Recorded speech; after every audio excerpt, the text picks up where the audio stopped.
Hindi raw susuportahan ng National Unity Party o NUP ang impeachment complaints laban kay Vice President Sara Duterte. Paliwanag nila, wala raw kasing bago at material na ebidensya. Kakailanganin daw ng bagong pruweba para makumbinsi ang NUP. Giit ng partido, pananagutan ang proseso ng pag-impeach at hindi dapat ginagamit sa pamumulitika.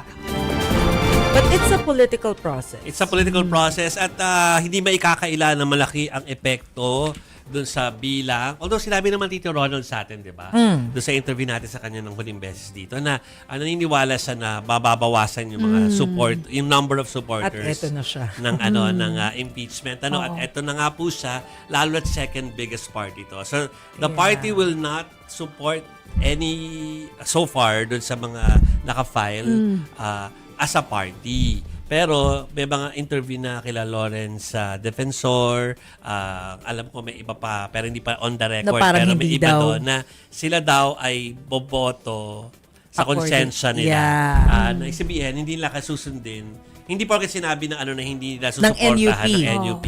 Sila as a mambabatas will vote sa sarili nila. So independent sila, independent-minded. So tingnan natin kung ilan yun. Pero syempre, malaki po talaga epekto pag may isang bloke mawawala. So ito na ba yung resulta ng deklarasyon ng presidency? Ay, yan na nga yun. Di ba?